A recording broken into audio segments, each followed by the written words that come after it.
Hi, boys and girls. I hope you're enjoying your time home with your parents and doing a nice job. Today we are going to talk about some things that we've learned in writing and a little quick review to get our minds going so that we can start our own writing prompt. You will need today a pencil, some kind of crayons, markers. Miss Thompson has some sticky notes, but I'm not going to use them right now. And you might have a notebook at home, and you can get that out to keep your writing in. If you don't have a notebook at home and you have some paper, you can take any kind of paper, fold it in half, and make yourself a book. Today, Miss Thompson is going to write and start her writing on a clean piece of paper here because that's what I have handy at home. So let's think about what we're going to write about. Are we going to write about our pets? Are we going to write about our friends? We might be missing them. Oh, we've probably been doing lots of things with our family. Maybe some sports that we've been playing. Maybe we've watched some new TV shows. Maybe we can't wait to go on vacation. Maybe we're writing about Easter that just happened. Maybe you're writing about school, something you've missed. So first I'm going to do some drawing of what I'm going to write about. And I think Miss Thompson is going to write a story about her dog, Willie. We've been trying to teach him to sit this week.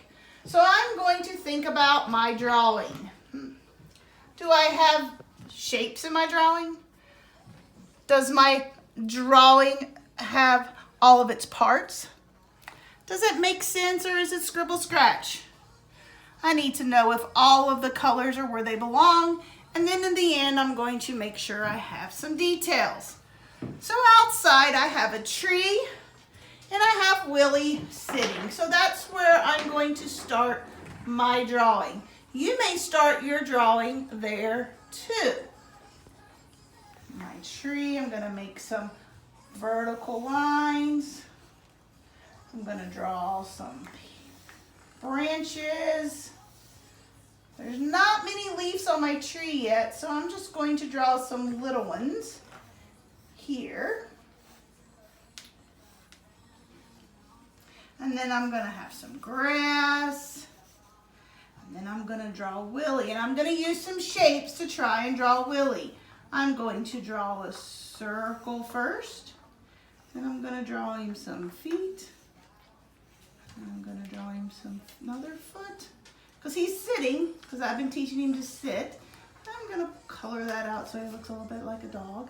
And then he's a boxer, so he's got some big jaws, a little face, and some droopy ears. I'm going to draw him some eyes, and his nose, and a happy mouth. Now I'm not done. So now that I've got Willie drawn, I probably should add some color because I need to make sure that it makes sense. I've got all my shapes. I've got major body parts on him. I've got his legs, his eyes, his ears. And I've also made sure that it doesn't look like scribble scratch right now. So now I'm going to get out some colors. I think the colors I'm going to need are probably my green for my grass.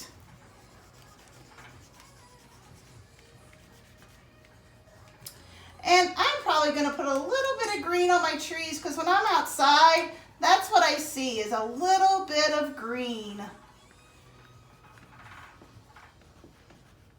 Okay. And the rest of my tree is mostly brown. You may take your time and make your pictures look a little bit nicer than Miss Thompson. She's just going quickly through so that you can see I'm trying to get all my parts on our drawing so that when we start our writing, I'll be able to go on. Now, Willie is a boxer and he's kind of two colors, but he does have white feet. So I'm going to leave his feet white. He's brown and black. They call him a brindle. So I'm going to put a little brown on him. And then I'm going to color him in with a little bit of black. And his nose is pretty black because he has big old jaws. I'm going to use my crayon and make it a little bit darker. I'll make his eyes a little darker. And I'm gonna put a little bit of black, a little bit of black. And then I'm gonna put a little brown on his face because he has a lot of brown on his face. And someone have Willie now. Let me go back over here and see if I've gotten everything. Oh no, it says that my drawing needs some details. I'm outside today and it's very sunny, so I'm going to draw my sun.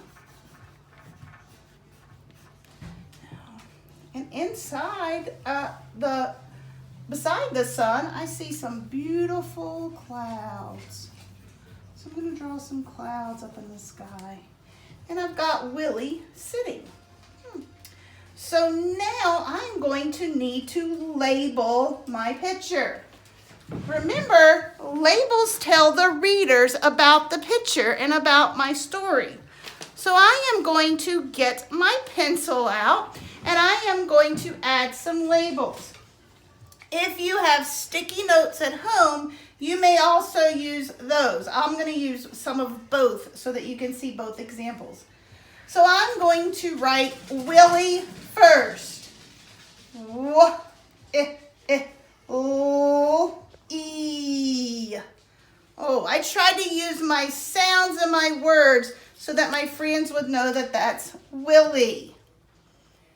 Now I'm going to label a few more things. I'm going to put my label up here and I'm going to do sun. I hear the S. I hear the U. And at the end, I hear an N. So I'm going to do that for my clouds, my tree, my grass, and my leaves. So boys and girls, let's review what I'd like for you to do in just a second. On your paper, come up with a writing topic. Here are some things you might want to write about: pets, friends, family, sports, TV shows, vacation, and holidays. We're going to start with our drawings and make sure that you have all 5 parts of your drawings. Okay? Do you have shapes? Do your shapes make all the major body parts? You do not want scribble scratch. You want it to make sense, like the sun being yellow. And then you have to add those details. When you're finished, don't forget to add your labels. You may use sticky notes or you may write. Boys and girls, I hope you share this with your parents and you show them what great story writers you are. And go ahead and work on your paper now. Thank you.